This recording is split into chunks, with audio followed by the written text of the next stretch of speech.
Fakes a return pass, but instead gives the ball to number 8. That's where you fell into a trap.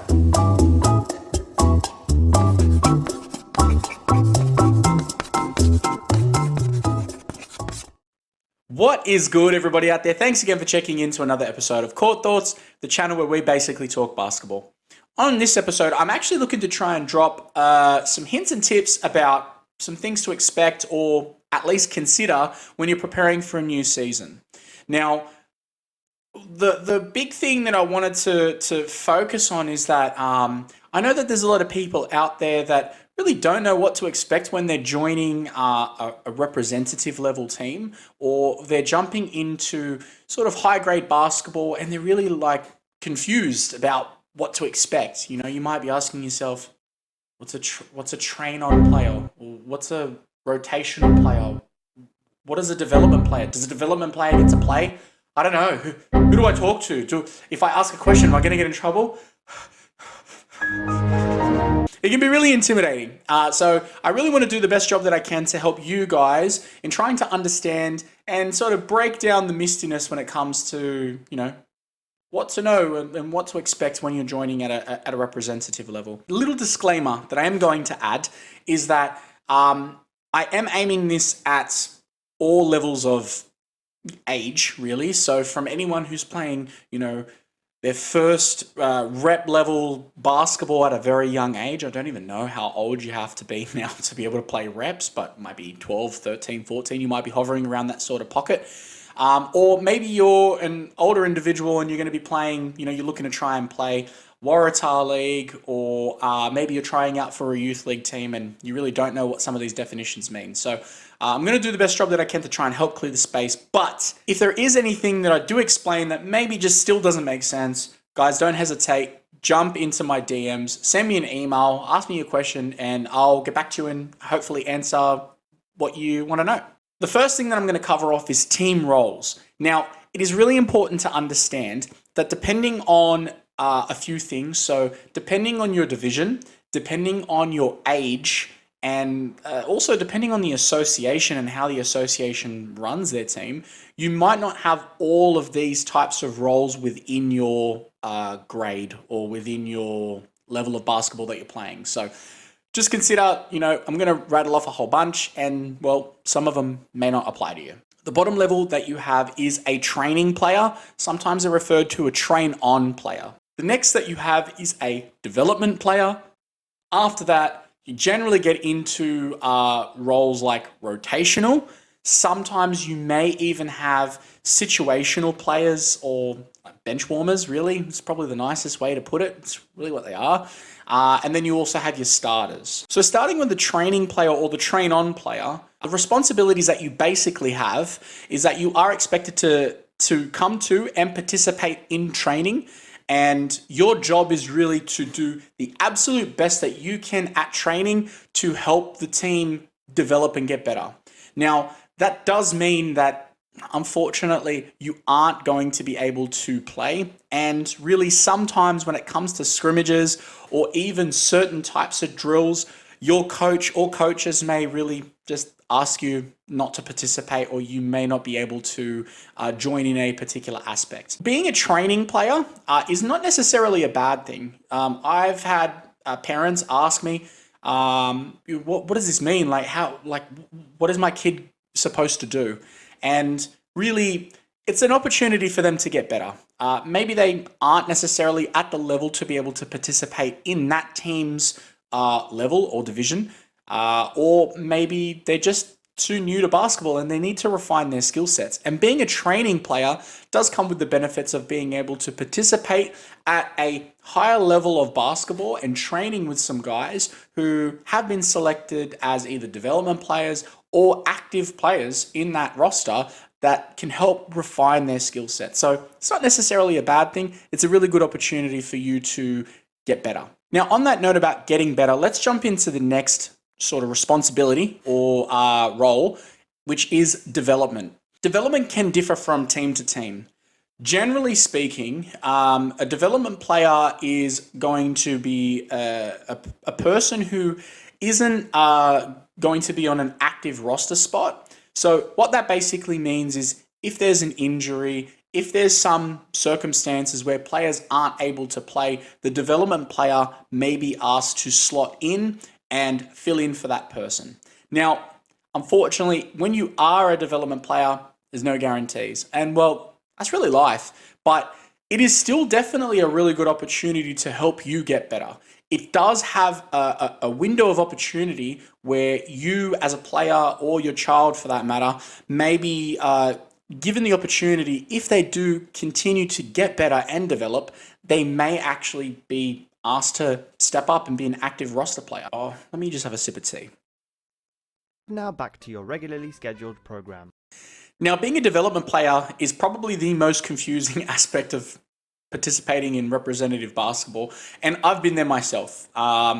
It's not a bad thing, but it really just comes down to the level of communication or what sort of expectations are set upon you as a development player. Now, as I said at the beginning, it can differ from team to team, so you do have to take this with a grain of salt. But normally, I've found that for most people, when they are a development player, they just don't know what to expect. And so maybe you have your ambition set really high that, you get selected to play for the roster and you sit out the whole game, Pretty crap feeling. I've been there myself, but sometimes it's just down to what the team needs and what's happening in that game. So don't take it personal. Take it as a motivational fact to help you get better. Now let's continue forward with the development player. The other thing is that you are going to be participating in scrimmages.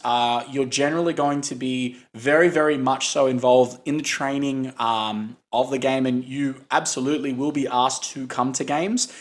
You just may not be asked to suit up. So it is really important. And one little piece of advice, if I could give anyone out there that's a training or development player, is don't let this be a factor in stopping you from being motivated. Let it be a motivating factor. If you go out there and you really work your backside off, there's a real good chance that you could get asked to join in. And I have seen it personally where people are a development player and they go out there and they're such really good players that it ends up just giving them that opportunity to bump up. So get out there, work hard. It's a good opportunity for you to develop and get better. That's why it's called a development player. Now, the next role that I'm going to talk about is, I'm going to put a little asterisk next to it because it's probably not going to be, it's going to be one of the most least, it's a bit silly. It's the least common sort of role definition that's out there. And that's going to be someone like a role player or situational player. Generally at the higher levels of basketball, you're normally going to have a get-together with your coaches, your manager, and the whole team. Sometimes they do this individually, but generally they're doing it in a wider group. And they'll actually sit there and they'll talk you through what each player's role is on the team. And they really set the precedent very openly. Now, situational players or role players are going to be players that are on the active roster, but they very much may not necessarily be playing many minutes. Sometimes they might just be asked to come on for very small spurts, or they're just tasked with one particular role and one particular action. Now, it's almost like football, like gridiron football, like a specials teams player, like a punter or something like that. They've got one job, and that might be to be a lockdown defender. Maybe you're a really, really good defender, and maybe you're not necessarily the best active scorer, or the opposite. Maybe you're a really, really good shooter, but you've got a lot of weaknesses in other areas, and so they only bring you on in small spurts just really to put up shots or to try and stop the ball. So again, this is probably the least utilized sort of structure when it comes to roles, but it's something I wanted to call out because I have seen it used before. Now, the next one that I'm going to talk about is rotational. Now, rotational is pretty much going to fall and apply to everyone else that's left on the court or left in the team. These are the starting and main players that are expected to come to every training session, to turn up, to put in the effort, and they're really the driving force and the lifeblood of the team. Actually, I'm going to stop right there. One little thing that I will add is I wouldn't necessarily say, oh, how can I word this? Being a development player or being a training player doesn't necessarily mean that you are not important. You are absolutely important. You're just not at that skill level to be able to play and compete on a regular basis. Now, that's not a bad thing. But being in those positions does present you with a large responsibility. And that responsibility is to really go out there and work hard to help push the team further. And how do you do that? Well, that's by putting pressure on the rotational players to do their job. So I'm going to take that back. I wouldn't say that rotational players are the lifeblood of the team. I think everyone has a really important role. So I'm just going to correct myself there. But rotational players are the people who are on the active roster. So these are the guys who are generally going to play every game. They may have different time slots or caps on minutes. Sometimes they may have more minutes. Sometimes they may have very minimal minutes. It's basically, you have a role and you got to play it. So a rotational player is really just going to be, a person who's on the active roster, and there's an expectation that they're going to be playing on a regular basis for however many minutes that the coach or coaches define. But that's what a rotational player is. Now, the last role that I'm going to specify is a starter. Now, a starter, and it could be a starter is essentially in the rotational roster or is a rotational player, but they basically are the stronger. They're one of the stronger players on the team, and they're going to be, part of that starting five. You're going to be the go-to big or one of the go-to bigs, and you're going to be a go-to guard or wing player, and you really are the strongest player at your position in your team. Now, starters can shift. I've seen within, say, a group of 12 or 13 roster spots, rotational roster spots, there might be 7 players that are starters. Now, you might be asking yourself, Chris, what are you talking about? There's 5 players on a court. It's crazy that I can never play Fortnite again or even... Bruh. Those 7 players might actually shift in and out of that starting 5 purely based on the roster that they're playing against. Are they playing a smaller team? Yeah, maybe they want to, offset that by having some bigger players. Are they a really aggressively, very defensive savvy team? Are they a hard pressuring team? Yeah, maybe they want to have some guys who are really confident and comfortable with having the ball in their hands and being able to play out of pressure. So it just depends. That number can obviously differ, but generally your starters are going to be your sort of tried and true first group of people that are jumping onto the court. Now that we've got those roles and sort of the basic understanding of what those responsibilities are, let's jump into my tips. All right, so now I'm going to jump into my tips. Now, the one thing that I will say before I go into each tip is these aren't things that you do once and that's it. If you want to be a really good player and you want to see success or you want to see progression at your level or into the next level, you got to do this a lot. This isn't something you just do once and then you call it a day. If like anything, if you want to get better at something, you really got to put a lot of energy into it. So please make sure that you put these things into practice several times, and I will run through each of these things in finer detail as I go along. So the first tip that I'm going to give you is reflection. Now, when I'm talking about reflection, I'm not talking about looking at yourself in the mirror. I mean, you can if you want, but that's up to you. I'm talking about really being constructive and looking at your performance either in the last season or in the last couple of games or first half of the season, whatever the case is.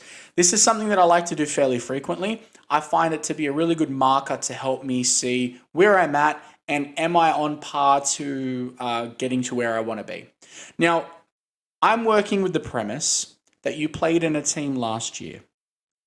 And I'm going to give you a couple of questions to ask yourself to put this into practice. Now, you can still ask yourself these things, even if it is your first season, but give yourself some time to settle in first. Now, the first question you can ask yourself is, were you happy with last season? Okay. Primarily, I'm talking about a number of different things from yourself, but a few things to consider. Were you happy with the amount of court time that you got? Were you happy with the position that you played? Were you happy with your effectiveness on the court? And were you happy with maybe your overall level of fitness.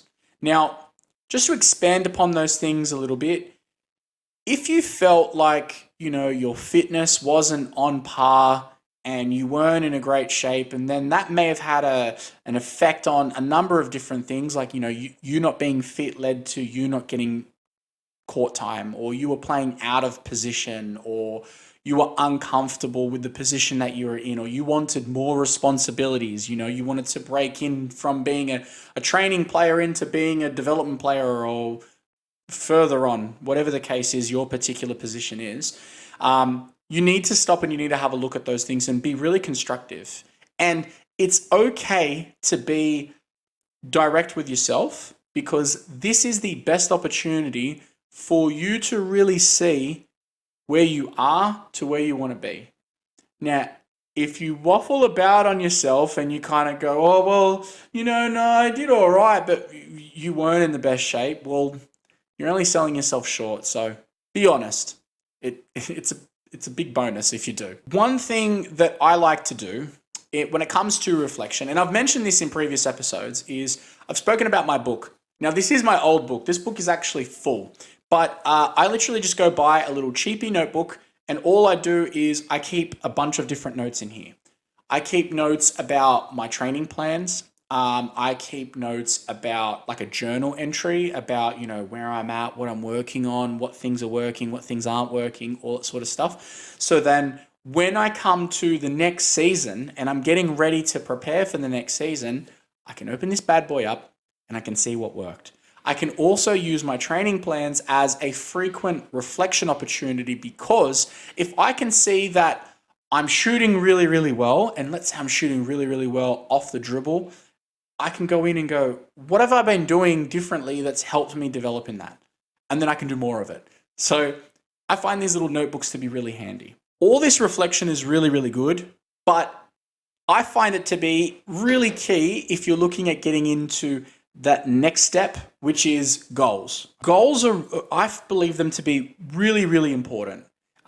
If you don't set a goal, then what you're looking to achieve is going to be really murky. And, well, it's the first sort of thing that I ask people whenever they say they're looking to get better at basketball. I'll say, okay, well, what are your goals? Like, what were your goals for last season? What did you hit? What didn't you hit?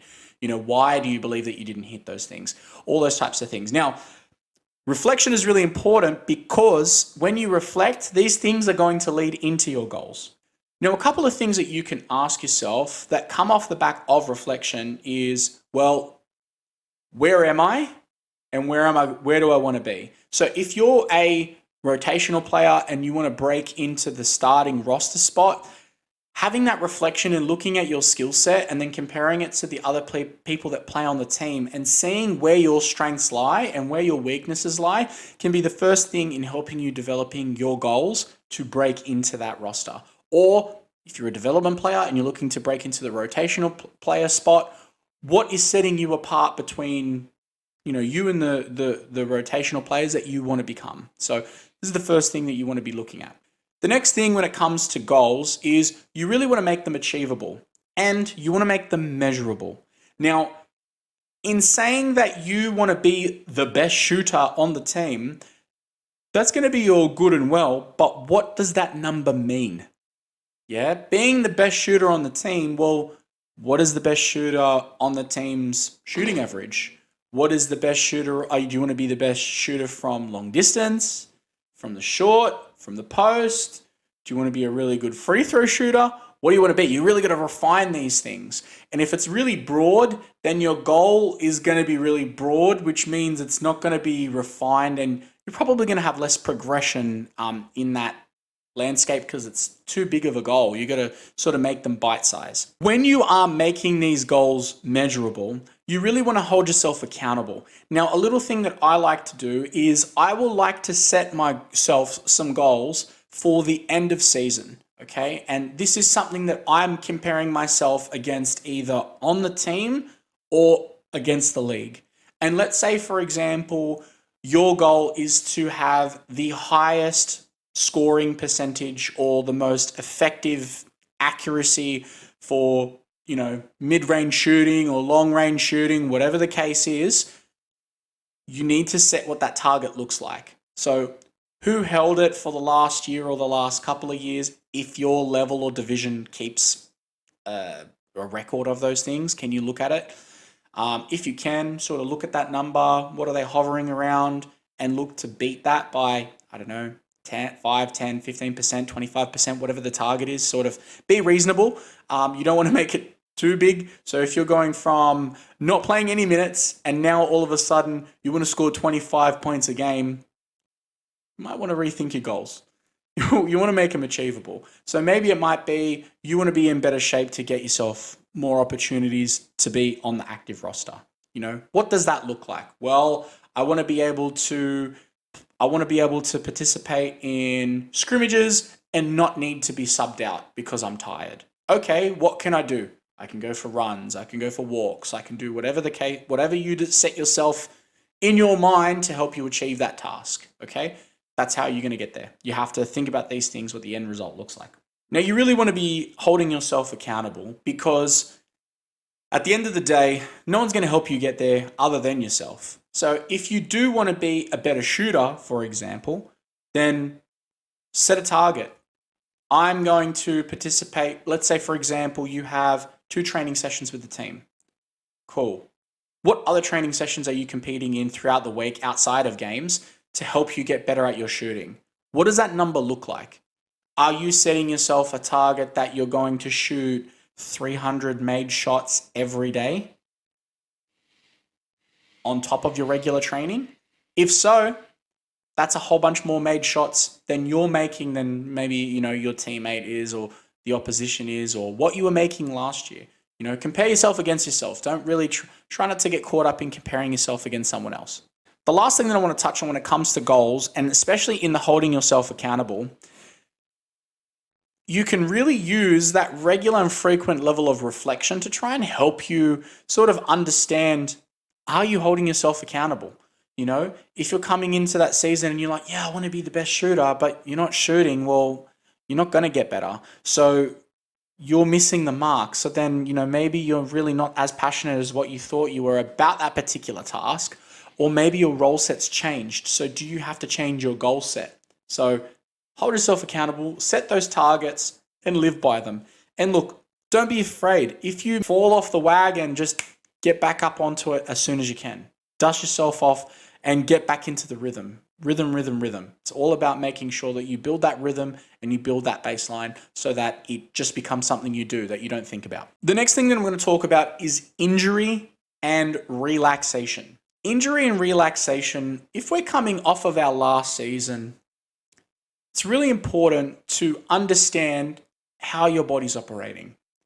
I've seen so many people go into a season pushing themselves too hard and not taking care of themselves well enough that they end up forcing an injury, or they have an injury and they get so preoccupied by other things that are happening that they aren't taking care of themselves, and that injury gets worse and it forces their season to, potentially end early, or it forces their effectiveness to be greatly diminished or made smaller because of the fact that they can't be on the court. So you want to spend some time to recover from your injuries. You also want to spend some time to give yourself a moment just to sit and relax.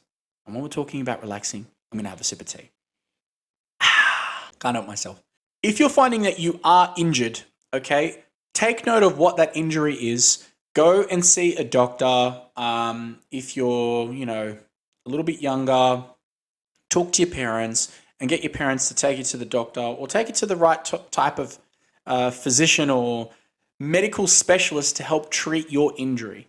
As someone who's had very serious injuries, sometimes doing the little things can make all the difference in minimizing those things from A, taking effect, or B, getting worse. So look after yourself, look after your body. It's going to be there for you after you play, so take care of it. On relaxation, it's also really important to give yourself an opportunity to relax and unwind from the season, because of the fact that we can get so tightly wound up in the last season And especially if you're someone like me who goes from one league to another, there's very minimal gaps between your seasons. So anytime that you get an opportunity to give yourself or your body a moment to relax and recover, take it. Maximize it. Look after yourself. A couple of things that you can do to help you with that is, whilst you want to be focusing on basketball, and if you are like me and you take basketball very seriously and it is a big factor of your life, you want to give yourself other hobbies, other things to do to keep yourself fit, to keep yourself engaged, but also to take your mind off of basketball so that you don't get burnt out. Now, I know some people who are, high-level basketball players, and in their spare time, they like to make like hobby cars, or they like to work on an actual car, or they play, five-a-side soccer, or whatever the case is. Find something that can take your mind off of what you're focusing on, but still keep to give yourself an opportunity to really stay in that pocket of focus on what you're doing. Not enough that it's distracting you, and not enough that it's a nuisance or getting in the way of what you want to achieve, but enough that it gives yourself an opportunity to look forward to training sessions, or to look forward to whatever tasks that are in your to-do list when it comes to living a life around basketball. Now, we've spent a real good amount of time reflecting on our last season's performance, setting ourselves some goals that are achievable, that we're going to hold ourselves accountable to. We've reflected on how our body's operating and looked at our injuries. We've gotten them addressed. We've had a moment to relax and really, tune out for a moment. And now we're ready to get back into business. So what's the next thing you need to do? Well, that's my next tip. Have a plan. Now, in order to set up a plan for your development in jumping into the new season, so this is probably something you're going to be doing before the season begins, you might be going one of two routes. The first option that I'm going to talk about is working with a trainer, and the other option I'm going to talk about is doing it by yourself. Now, first thing that I'm going to say is, let's focus in on the working with a trainer. Working with a trainer can be really, really good. They can be really, really good if you don't know what things that you need to do to help you get better, or especially if you're really looking at trying to develop and get into that next level of basketball, or that sort of next level of achievement that you're looking at making within your basketball career. It can really come down to working with a really good trainer who's constructive and very diligent at looking at the skill sets that you have and developing a plan and helping you achieve the next things. Now, I'll be honest, I've worked with some really, really good trainers, and I've worked with some really rubbish trainers. A couple of things that I will say is, when it comes to working with a really good trainer, they customize a lot of the stuff that you're looking to do for you. Now, shout out to my man Nay and his basketball coaching service that he operates, which is called Breakdown Basketball. I highly, highly recommend you go over there, you check them out. I know that they've got a page on Instagram. I think that they may actually have a page on Facebook. Another really good resource as well is a professional trainer called DJ Sackman. And DJ Sackman's in the States. Now, the benefits in working with a trainer, and especially looking at, those two guys that I mentioned before, one's working with professionals and one's working with a lot of youth guys and guys here in Australia. The real key thing and consistency that you'll see when it comes to high-level trainers is they don't just give you a set of tasks to do and just go, yeah, go do it. There's a level of enthusiasm, there's a level of detail, and there's really a level of care. And if you are working with a good trainer, you generally can tell by a couple of key things, by the fact that you make a mistake, they're not just trying to get you to rep it out. They're trying to get you to focus on the nuances of what you're doing and why you're doing it. So it might be, hey, turn your shoulder, look your head away, and slow down in this movement, and then speed up. And you might be like, why? A really good trainer is going to be able to say, or may even call it out beforehand as they're doing it, You're going to turn your shoulder and look away and slow down to give the defender an opportunity to think you're going this way, and then you're going to quickly pull out and go out into the other direction. And they're going to give you that direction, and they're going to give you that guidance, especially if you are making mistakes, which can happen. Well, it is going to happen. I wouldn't say it can happen. It will happen, especially in training when you get overloaded with drills. Now, also on the note with working with a trainer, it's really important that you share with them what your goals are and the things that you're identifying. And some really good trainers out there, especially the ones that you'll find that are sort of local resources. So there is training programs and trainers that you can use that are online that you can sort of pay for, and they give you a bunch of different drills to do. And then you've got the ones like I mentioned, Breakdown Basketball, where if they're in your area, you know, the coach is going to sit with you, they're going to work on a drill, and they might even go as so far as to record you doing that drill and show you what it looks like when you're doing it. So then that way you can see what you're doing wrong. Because sometimes when you're doing something and then seeing it really helps you sort of get your head around it. So as opposed to having something online, which can still be a really good resource, but it doesn't have that sort of personal touch. Sharing with your trainer the goals that you want to achieve, where you want to be, and they're really going to help you and hold yourself accountable in, you know, at least a good one, in trying to achieve what you want to achieve. And they're also going to give you a bunch of different resources to help you get better in your off time. So you might not necessarily be working with them on a regular basis, like you might work with them, say, once a week or twice a week, but maybe you got an extra session that you do some stuff in your spare time, and you can use some of those drills to help you get better along. That takes me into my other variant option, which I mentioned earlier as well, which is doing it by yourself. Now, especially if you have kids who are new to basketball, maybe working with a trainer is really not functional for you, you don't see a lot of benefit to it, or maybe a trainer's a little bit expensive and you're like, I don't really have the money for it. You can still use a bunch of different things that you can find on YouTube, but the one key thing that I will stress is it's all good and well to run through a bunch of drills, but if you don't understand why you're doing it and when you will use it, and especially the fine details in how you complete that drill, it's pointless. So I would highly suggest go with a trainer if you can. If you can't, use the resources online. You can literally jump onto YouTube. You can type, you know, basketball handling drills, shooting drills, defensive drills, blah, blah, blah, blah, blah. And they'll give you a bunch of different things on there that you can do. Just pay special attention to what you're doing and take your notes so you can come back and you can use them again.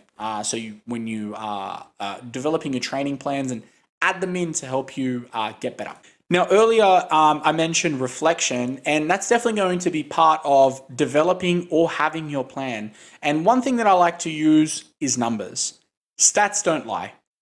If you found that you want to get better at shooting free throws and you want to be in the 85 to 90 percentile in your free throw, shooting accuracy, the best thing that you can do is take record of what you're doing, how you're doing it, and compare it and see if you're getting better. And if you aren't, then obviously you need to stop and tweak things. Now, it's not going to be something that's going to turn around really quickly. So factor in that sometimes your goals might be a little bit more long-term. So for example, if you're shooting 65% from the free throw line, and now you want to get to 90, that's not going to happen overnight. And so don't expect it to happen overnight. Set it maybe for an end of season goal and really, really work at making, your technique really good to help you get better at it in the long run.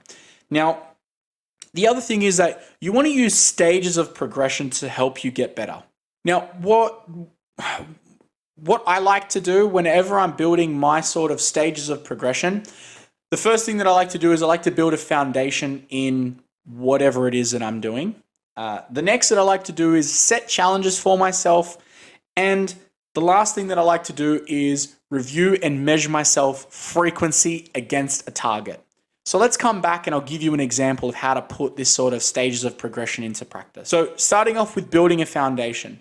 If I want to get better at shooting off of the dribble, I have to understand that there's two aspects that are happening there. I have to be more comfortable at dribbling the ball, and I have to be more comfortable at shooting the ball, okay? And then it's about bridging them together. So firstly, I want to understand where the weakness is in my handle, maybe where the weakness is or the hitch is in my form when I'm shooting, because maybe there's something small that I can change or introduce to help build my foundation to get better.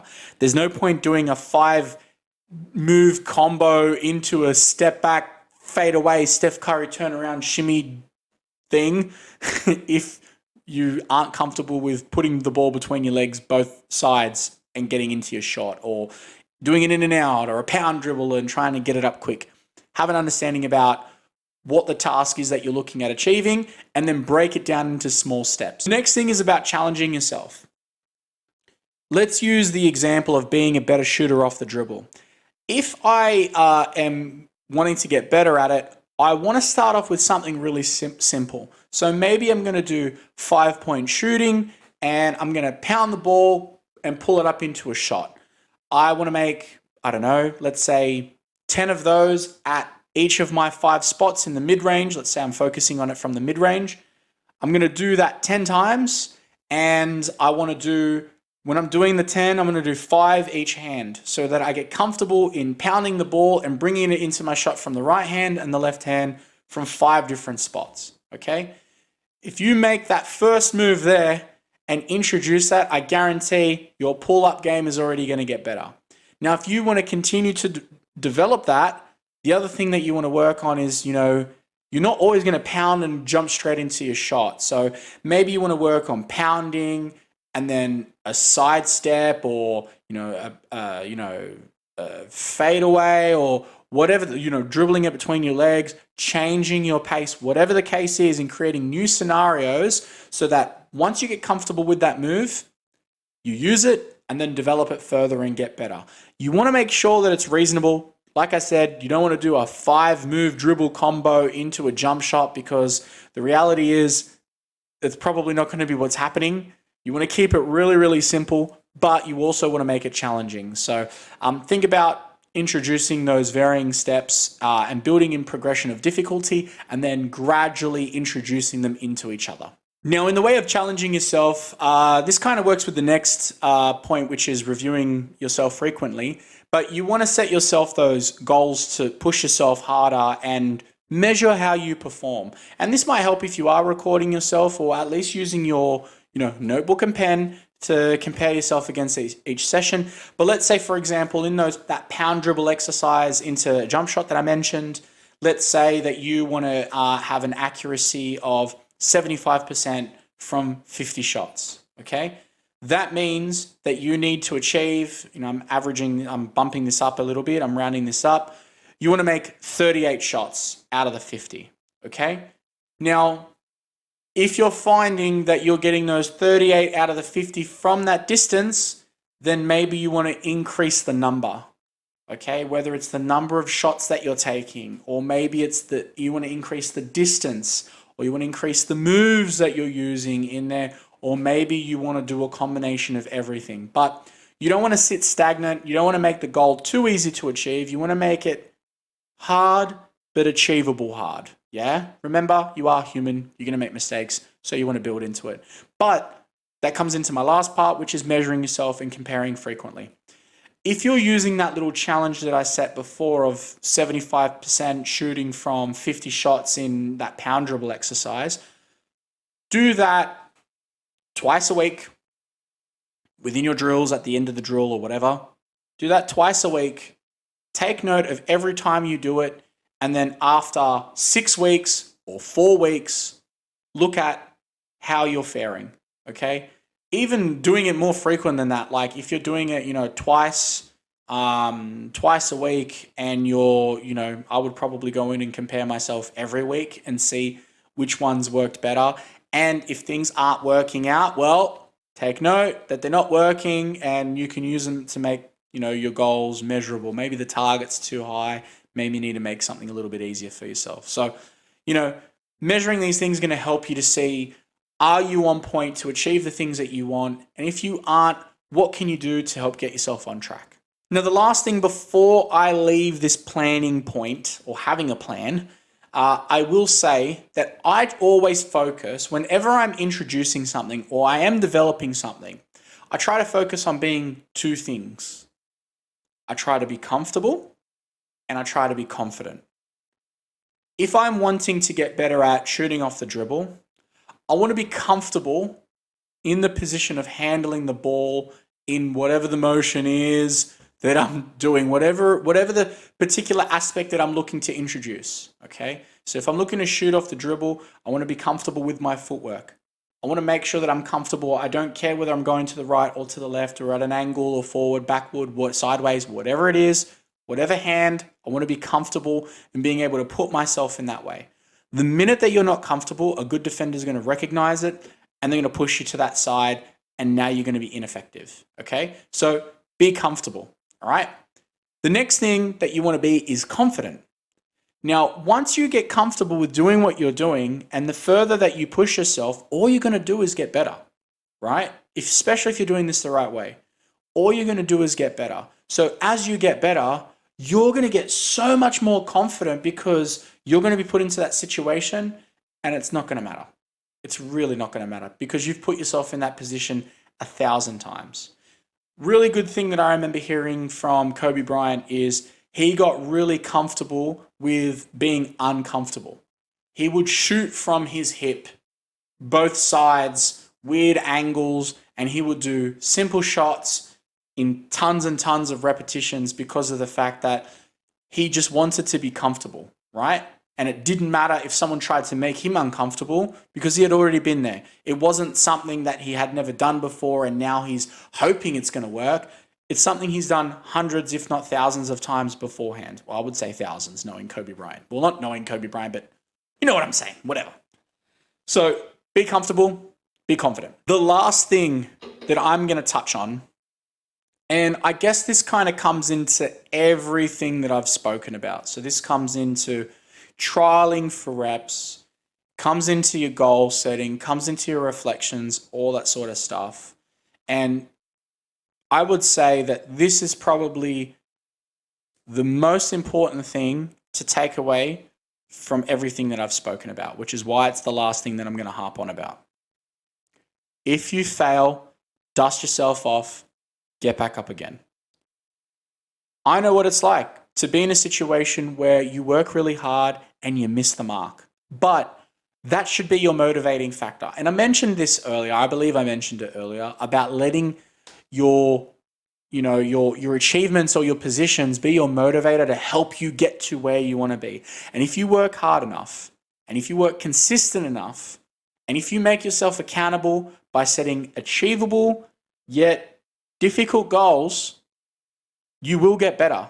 And before you know it, you will be in a better position than what you were last year or what you were in the first half of the season or whatever the case is.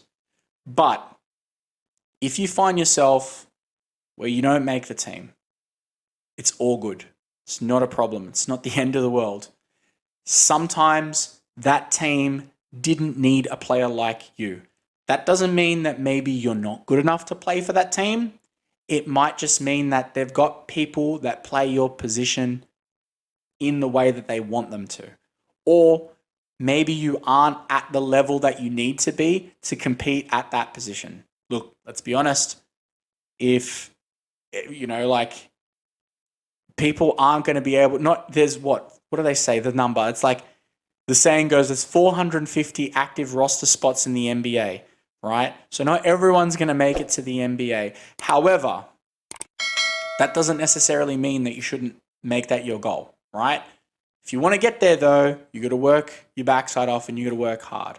But if you find that you haven't made the team, you've been cut from the team, a couple of little things that I want to give you as words of advice, okay? Number one, be humble. Don't get upset. Don't take it personal. Don't cuss anyone out. It's okay. It's not the end of the world. Ask for some feedback. Maybe get some guidance about maybe why you weren't selected. And you don't want to sort of come up and blow up the spot and be like, yo, why didn't you take me for the team, man? Like, didn't you see that cool shot I did, man? Like, yeah. You don't want to do that. Go ahead, talk to the coach or the assistant coach or manager or whoever. It's normally going to be the coach. You want to talk to them after and just ask them for some feedback. Thank them for the opportunity and maybe get some guidance on some things that they would recommend that you look into to try and help you get better. Okay? Then help set yourself some goals, have some reflection on where you're at, and maybe some things that you want to do to help you the next time around. I've seen guys on teams who are amazing players, fantastic players, and they don't get an opportunity, and that's okay. It just means that maybe they're not the right fit for that team. When you're going out and you're trialing for teams, generally speaking, most of the time, especially if you're unfamiliar with that team or that organization, you might be trialing in a couple of different organizations or associations. And you know, that's okay. That's perfectly fine. Just get some guidance, get some feedback, be humble, be polite, and just know that, well, although you didn't get picked this time around, you might get picked next time. So, you know, don't be negative. Doesn't achieve anything. It's really not good. I can't stress that enough. Like, I've seen guys who become development players or training players, and they get cut, or they get cut, I should say, and then they take it hella personal when things don't go their way, and then they get really upset, and then I've seen people be amazing players also, and it's the first thing to guarantee yourself a one-way ticket off the team. So just, it's okay. It's not the end of the world. Ask for some guidance and focus on getting better. On that note, that's going to do it for today's episode, guys. I hope you really are enjoying these little hints and tips segment. I was really motivated to do this because of the fact that recently we had trials, at least within my state, and I had actually a bunch of people come up to me privately and ask me questions about trialing, how trialing works, you know, asking for things that they should do. And well, to be honest with you, a lot of these things you kind of want to put into practice before you're getting into the trialing phase, but I thought that it was worthwhile to talk about and share. So again, I hope you guys are enjoying it. If you do have any questions, please feel free to jump in my email, which is courtthoughts@gmail.com. Alternatively, you can send me a DM and I'll answer your question as best as I can. All right, until next time, take care, be safe. Peace.